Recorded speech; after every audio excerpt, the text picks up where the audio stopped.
8 horas 34 minutos, ya estamos en comunicación telefónica con Carlos Delfrade, que es diputado provincial por el Frente Amplio por la Soberanía y también periodista de reconocida trayectoria. Hola Carlos, ¿cómo estás? ¿Cómo les va? Buenos días, gracias por llamar. No, gracias a usted por atender, sabemos que tiene una agenda muy ocupada y queremos conversar sobre, su clara visión acerca de la realidad provincial y nacional y los hechos que siempre son noticias con las vías navegables, el narcotráfico y la matriz productiva. Muy bien, ustedes dirán. Bueno, recientemente, en los últimos días, estuvimos azorados por no azorados porque sabemos que es un secreto a voces, de esta noticia de el buque con casi media tonelada de cocaína que se encontró en San Lorenzo. Sí, realmente eso es impactante porque en realidad refuerza tres conceptos sobre los cuales venimos trabajando hace 25 años, cuando escribimos el primer libro sobre narcotráfico que se llamó Ciudad Blanca, Crónica Negra, en el año 2000. Es increíble, ya un cuarto de siglo. Pero lo cierto es que este hallazgo demuestra, por un lado, el negocio histórico del tráfico de cocaína por el río Paraná. Esto empezó el 24 de abril de 1978, con un acuerdo entre la dictadura de Videla en Argentina y la dictadura de Banzer en Bolivia. 78. Desde entonces hasta acá, claro, tenemos 47 años de exportación de cocaína por el río Paraná. Los paraguayos hablan de que se van alrededor de 23 toneladas de cocaína por año por los 79 puertos que tenemos en las 7 provincias argentinas que tienen costas sobre el río Paraná. Eso es el primer concepto que hay que tener en cuenta. Lo segundo es la gran mentira, el circo montado por la ministra de Seguridad Patricia Bullrich al decir que esto fue un allanamiento, un descubrimiento que hicieron las Fuerzas de Seguridad Nacionales, cuando eso es una total mentira, porque esto fue la denuncia que hizo el capitán del buque cuando llegó allí a San Lorenzo y se comunicó con la Justicia Federal de San Lorenzo. Y el tercer punto es que este es el quinto embarque que en los últimos años se registra desde los puertos de Vicentín de cocaína hacia diferentes lugares del mundo, lo que marca que, entre otros negocios ilegales, Vicentín también produce exportación de cocaína, lo cual por supuesto tira abajo todo lo mejor de la historia de Vicentín, que tiene más de 90 años y pone hoy en angustia a tantos trabajadores. A eso hay que reforzarle con la declaración que hizo ante la Procuraduría Nacional contra el Narcotráfico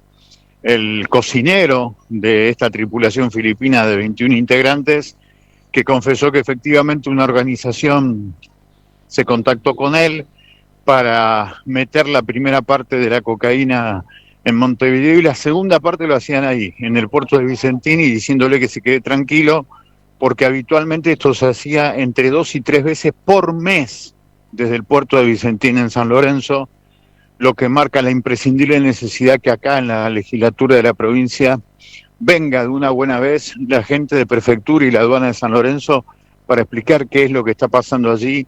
Lo hemos pedido un montón de veces y lamentablemente los oficialismos nunca nos aprobaron esta resolución. Y esto habla mucho de la complicidad de sectores empresariales, políticos y judiciales con una realidad que está frente a nuestras narices, porque estamos hablando de situaciones que pasan acá, a pocos kilómetros, y que involucran a importantes firmas. Vos mencionaste Vicentín, una firma que normalmente se dice agroexportadora, pero acá está exportando otros derivados. Sí, por eso nos parece fundamental que tienen que dar explicaciones los grandes sectores empresariales, a los cuales generalmente la política, los grandes medios de comunicación tratan como si fueran seres celestiales, impolutos, y en realidad, como suele ocurrir en todo el mundo, los grandes negocios ilegales son también producidos y cometidos por grandes empresarios que muestran siempre una cara, pero en definitiva están haciendo este tipo de negocios que la verdad que perjudican mucho a la sociedad. Bueno, vos como periodista hace muchos años que estás en el tema, mencionabas desde el año 2000 que publicaste el primer libro y desde el año 78 que por lo menos se tiene registro de esta actividad ilícita en nuestro país. ¿Cómo ves hoy en día esta realidad? vos creo vivís en Rosario, estás siguiendo de cerca lo que sucede. Estamos en una situación de crecimiento exponencial, se detuvo un poco. ¿Cuál es el horizonte? Lo que hoy estamos viviendo, especialmente en Rosario, es una disminución de homicidios, que eso es real, eso es concreto, pero como tantas veces le dijimos al gobernador y el gobernador por fin lo está admitiendo públicamente, las bandas están ahí, siguen existiendo, y esas bandas que nosotros siempre definimos que son narcopoliciales barriales, son los últimos engranajes de la cadena de comercialización del narcotráfico, cuando empiecen a ver que no tienen dinero van a empezar a darse los territorios como lo hacían históricamente hasta no hace mucho tiempo, y ahí va a estar el problema, porque la recuperación de los barrios no es solamente consecuencia de allá patrulleros policiales que leen para la gente y no para los narcos, cosa que sigue siendo una realidad en toda la provincia, sino que en los barrios aparezca trabajo, educación, cultura, alegría y deporte, cosa que realmente puede cambiarle la vida y darle tranquilidad a los barrios. Sin lugar a dudas tiene que ver, como usted dice, con una recuperación del tejido social que permita darle esperanza a los sectores populares, a las mayorías populares, que muchas veces en un estado de supervivencia se tienen que volcar a la comercialización y bueno, el microtráfico no debe ser en este caso la principal vía de abordaje de un fenómeno que tiene raíces mucho más profundas. Sin duda, por eso hay que insistir en estas ideas, por eso estas informaciones hay que pensarlas colectivamente a partir de los medios de comunicación, de la Cámara de Diputados, donde tenemos el privilegio de estar, pero cuesta mucho. Igualmente vamos a seguir remando porque en el fondo está qué tipo de vida va a tener la gente que nosotros amamos, nuestras hijas, nuestros hijos, así que hay que hacer el mayor esfuerzo posible más allá de las censuras y las mezquindades de los oficialismos. ¿Qué futuro le ves a las vías navegables? Hubo una licitación que se cayó hace poco por bueno, cuestiones técnicas, pero todo indica que estaban apuntando a prolongar el contrato de la mal denominada hidrovía, este conjunto belga, Jean de Null, con un socio argentino. ¿Cómo ves este tema? ¿Crees que las provincias puedan recuperar un poco de lugar en el debate? Sí, el tema es que cuál es el lugar en el debate que quieran darse las provincias, porque una cosa es reclamar presencia federal y otra cosa es ver qué van a hacer con esa presencia. Acá lo que es fundamental es que le digan al pueblo de la provincia de Santa Fe, con 800 kilómetros de costa sobre el Paraná, cuánto le va a quedar al pueblo de Santa Fe de los negocios que hacen los puertos que están sobre la costa santafesina, cuánto le va a quedar al pueblo de Santa Fe. Es una manera real, concreta, más allá de la participación como si fuera una especie de platea preferencial frente al negocio que proponen las multinacionales. En segundo lugar, la caída de la licitación fue la pelea entre los representantes de los negocios multinacionales, por un lado Macri y por el otro lado Milei. Por eso se cayó la licitación, no por otro motivo. Entonces esperemos que esto se pueda abrir porque estamos discutiendo el destino del río Paraná, que es nada más y nada menos el lugar por donde sale el 80% de las exportaciones del pueblo argentino. Es fundamental que esto se abra y forme parte de lo que la gente todos los días intenta pelearle a las necesidades. Para eso tiene que recuperar la principal fuente de riqueza, que es el río Paraná. Hoy el río Paraná es más importante que Malvinas. Recuperar el Paraná es recuperar una vida cotidiana mejor para todo el pueblo argentino. Sí, muchas veces hablamos de situaciones históricas como la batalla de Obligado o como en la época de la colonia se producía el contrabando por acá, pero hoy no estamos muy distintos, o sea, básicamente es lo mismo, pero con otro marco, sobre todo, que viene a encubrir las reales operaciones de muchas empresas, y preguntarte también, ya que tienen diálogo en la legislatura con diferentes bloques, ¿y qué opinan de las políticas productivas provinciales? Porque todo hace prever que se continúa con una matriz principalmente primaria en un contexto nacional donde aún más se propone el extractivismo y la primarización. Sí, este es el proyecto que tiene Puyaro, que es el proyecto de acompañar políticamente lo que propongan las multinacionales.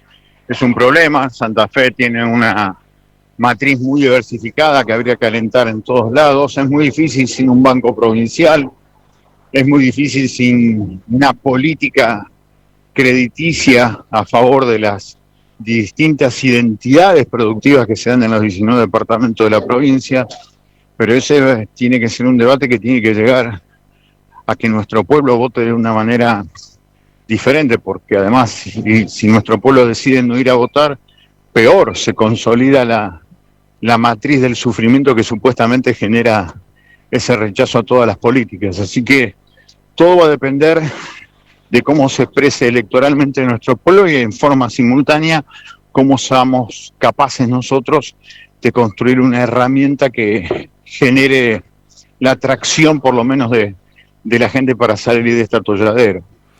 Carlos, ¿cómo continúa la actividad en la legislatura? Sabemos que desde el Frente Amplio por la Soberanía están realizando muchos pedidos de informes sobre diferentes temas. Sí, muchos proyectos de ley, somos los que más proyectos de ley hemos presentado en la historia de la legislatura.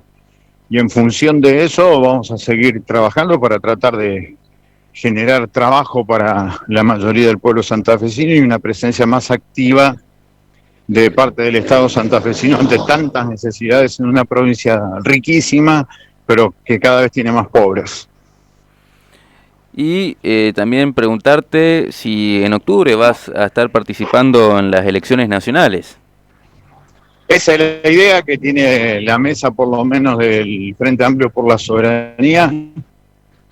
Vamos a tratar de pelear contra la feroz dependencia que propone la administración de Javier Milei y vamos a tratar de seguir haciendo como siempre hicimos, lo mejor para pelear contra el narcotráfico, contra los delincuentes de guante blanco como Vicentín y al mismo tiempo seguir defendiendo los derechos humanos, laborales, de las identidades sexuales, de todo aquello que haga una mejor vida para las mayorías. Sin derechos y sin garantías, la vida es peor, así que vamos a trabajar contra eso, pero fundamentalmente contra la dependencia feroz que propone el gobierno de Milei de la Argentina con Estados Unidos, que además es un imperio en decadencia y como todo imperio en decadencia necesita de la crueldad, adentro de su propio país y en las colonias como está pasando en la Argentina.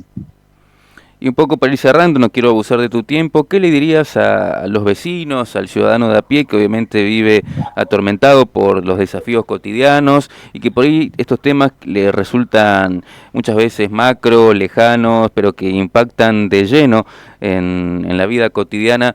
¿Cómo volver a enamorar a la gente de un proyecto que contemple precisamente todo lo que estás mencionando? Nosotros lo que más le pedimos a la gente es que vuelva a pensar con su propia cabeza. Eso es fundamental. Nuestra cabeza está siendo secuestrada por los aparatos tecnológicos que nos hacen pensar lo que quiere el poder económico.